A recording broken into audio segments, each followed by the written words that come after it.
you can't access dividends unless you hold shares. But can we give shares to our employees and then pay them dividends on that? Well, yes, you can. Now, there is, at this point in the talk, you have to kind of start being reasonable and start thinking about what's an appropriate method of giving people shares and what are the tax outcomes involved.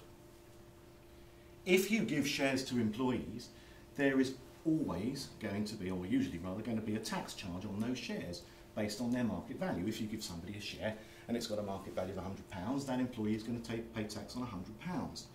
But is the share worth £100? What kind of share might you consider giving to an employee?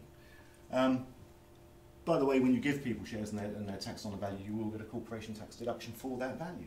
And there's rarely any national insurance on the shares either. Sometimes there is, though. Here's a decision tree to see whether there's any national insurance on the shares. The main things you need to look out for is, are there trading arrangements for the shares?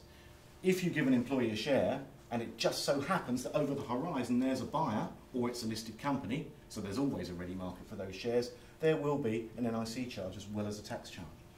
But in other cases, like owner-managed businesses, no buyer in prospect, there isn't a ready market for those shares. So there wouldn't necessarily be any national insurance.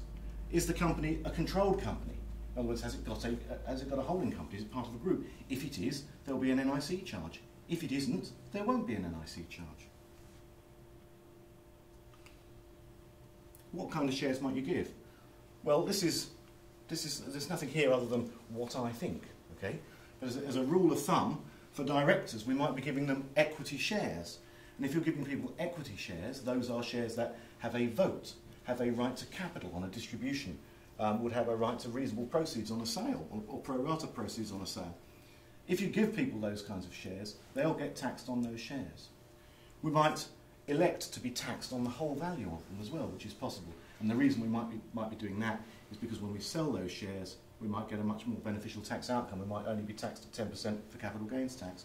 And once we've got them, we can probably use them pretty aggressively for dividend planning, by which I mean we might reclassify them to give them a label like an A or a B share, and then we might target dividends at that individual so that we didn't really have to pay them much of a salary. For employees, we might give them non-equity shares if they're not on the board. We don't want them turning up to shareholders' meetings. We don't want them having a vote on everything we do. So we want them to have, say, non-voting shares, shares that don't carry any capital rights beyond being paid up, like £1 a share. Once we do that, we have to use those with a little bit more caution and use them as a bonus tool. Maybe vote a discretionary dividend now and then.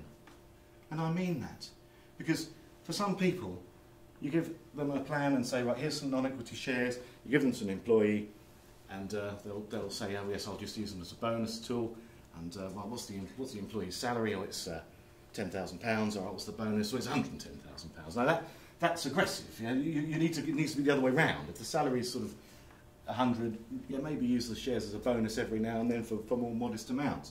And the reason I'm saying that is because of the case of PA Holdings. PA Holdings, for those interested, any appeal to the Supreme Court has been long since withdrawn, involved a very, very aggressive planning scheme with dividends. A landmark case. The Revenue are using it in many anti-avoidance cases. But it's not necessarily the panacea for the Revenue that we feared it would be.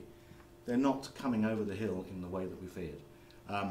It was a very, very uniquely abusive case, and it involved a company setting up setting up a Jersey trust and routing bonus payments through that and paying them out as dividends and giving employees the choice: do you want your payroll through do you want your bonus through the payroll or as a dividend?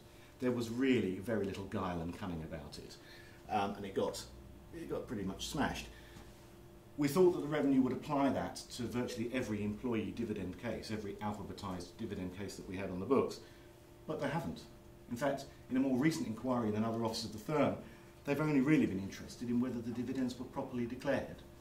So my kind of ultra caution is perhaps turning out to have been a little too cautious. I'm not going to go wholesale back into alphabetised share schemes for employees and paying everybody all their salary as a dividend. I think that would be very, very foolish, and you're leaving yourselves open to attack in the future.